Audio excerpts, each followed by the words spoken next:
The promenade at Morecambe echoes to the heyday of the British seaside, where people went to escape the worries of the everyday, where entertainers would sing of bringing fun and bringing sunshine. How many people can forget those everyday worries now? Over 2 weeks we spent time with families who live here, like those all over the country, struggling and juggling in a new economic climate.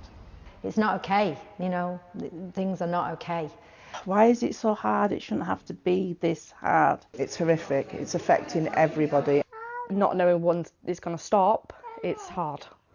What is the cost of living crisis for families just trying to stay afloat?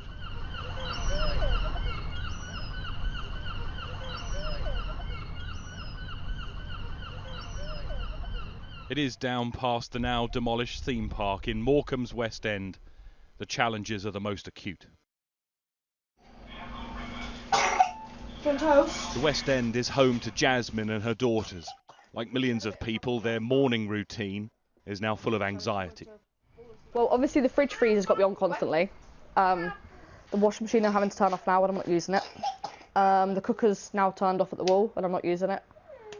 The same with the microwave and the air fryer. When I first moved here, I had everything planned out, like how much each bill was going to cost and everything else. And now that electric's going up, it's kind of a pain because then I'm having to take that money out of something else, and obviously it's not going to come from food, even though that's going up. So be it, that my kids come first at the end of the day. Even for an 8-year-old like Maisie, Jasmine says the effects of the cost of living crisis are being felt. There you go. I think she's starting to realise the whole stress of everything as well, with me having to not fill the car up and having to walk her to school and stuff like that, which, as you hear, that she keeps going, "Oh, can I get the bus?" and "Can we get on the bus?" And it's like, "No, you've got legs, use them." You can walk to school, it's fine. It means a conversation millions of parents are having with their children. See you later. I think she's starting to notice now that things are starting to go up and that we're not doing as much as we used to. She's also thinking, well, why can some people do this but then some people can't do this? Especially when it gets to like certain points in the month where payday's coming up and it sounds really bad, but we're having to use like mix and match of stuff that's in the freezer just so I can empty it and then fill it up again for the next payday. It's so stressful and it starts playing on your head and then you can't sleep and then it affects your mental health as well, which is just, it's horrible. In another Morecambe home, there are also mouths to feed. Louise and Clive live with their adult son, plus pets. Things that weren't luxuries have now started to become luxuries. Like I said, sometimes we'll have breakfast late and then we'll have his evening meal, so we'll miss out having lunch, which is not very diabetic friendly. You have to weigh up the odds. Diets are not, even medical diets, as in because you're diabetic, are not poverty friendly. We will eat the cheap white bread because it's the cheapest, even though it's not the best for our body. It's what we can afford. Didn't realise I had all this until... Where possible, we try and do one pot cookery. Obviously, some there are things we need to use the oven for, but if we're going to use the oven, we try and do as many things at the same time. The family rely on a benefit system not keeping up with inflation. It should go up. It should go up. It's not in line with the economy of today, is all I can say, you know. And I'm not the only one feeling the pinch. I think everybody, working families, feel the pinch, as well as people on the benefits system. I feel like I'm a stain on society for having to live on benefits. People think you're just a comfortable handout, you know, and while, don't get me wrong, I know the government have a lot of hard decisions to make. I don't doubt that for a minute. But I feel like people look at you as if to say, well, if we didn't have to pay for your benefits, then the economy would be in a better position. But they don't understand how poverty and living below the poverty line affects people's general health. We feel like we're Oliver Twist kind of scenario, you know, begging bowl. Chris Martin spends his days literally putting roofs over the heads of families. Once you pass that to Joe, will you start from the other side checking for nails, mate? His own hopes of getting his foot on the property ladder, though, have been ripped from under him by the chaos in the mortgage market. Found a nice 3-bed terrace in Morecambe, perfect for where I was looking for, right smack bang in the middle where all my family are. Put the offer in, been accepted. It was all going through quite smoothly, and then they've sort of retracted. The original offer was APR rate of, I think it was about 6.5%, and obviously the mortgage repayments were around £650 a month. The second offer they come back at me with was 8.6% and mortgage repayments of £780 a month, maybe even closer to the £800 mark, I think.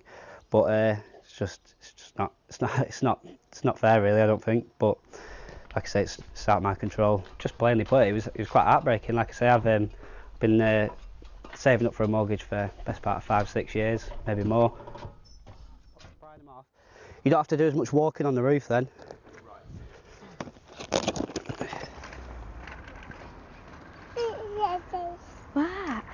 For Jasmine, as for so many people, this crisis has changed how she lives her life. We try and go around to friends' houses in the mornings just to obviously not be on our own as well, but to try and save electric, so we're not having to use any of it, so it's not so bad, but it's still extortionate. A lot of my friends try not to talk about it because as much as they are strong-willed, they try not to let it show that they're struggling. It's got to the point where you're sort of doing what you need to do to feed the kids and whatever else.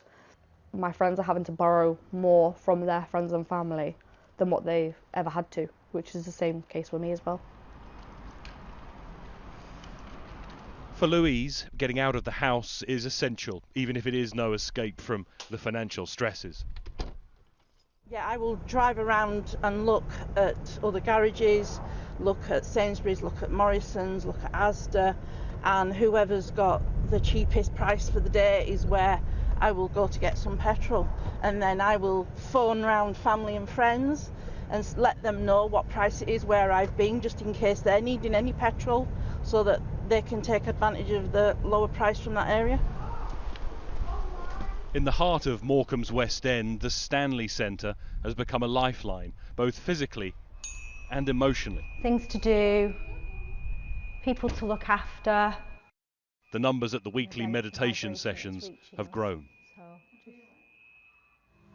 We'll circle back now to the 3 points we started with. You take away people's dignity and you take away people's security, in the sense of, being able to pay for bills, being able to heat the houses. You take away the most important thing they have, which is their peace of mind. It includes all of us, because a lot of professionals are now, are really struggling under the pressure of what's happening, because we're taking away all of the points of safety from people. You're not going home and just forgetting the world. Actually, your home has become a bit of an enemy, because it's just creating so many problems for you. It's creating bills that you just can't possibly pay. We're offering places of refuge that aren't trying to fix you and aren't trying to say, don't worry, it's okay, because it's not okay. It's not okay, things are not okay. We've been going 10 years and I've never known people this desperate. In the room next door, it all dominates the brew and chat.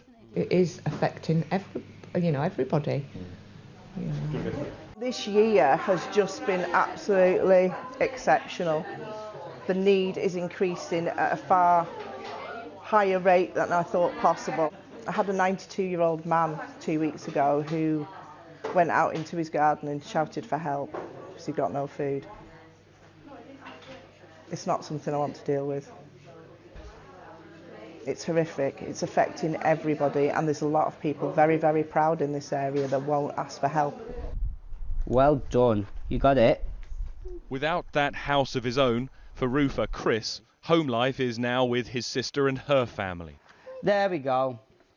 I love him to pieces. I love living with him, but at the same time, she's trying to grow a family, expand, and I'm trying to do the same. Obviously, the only thing holding us back is the financial situation.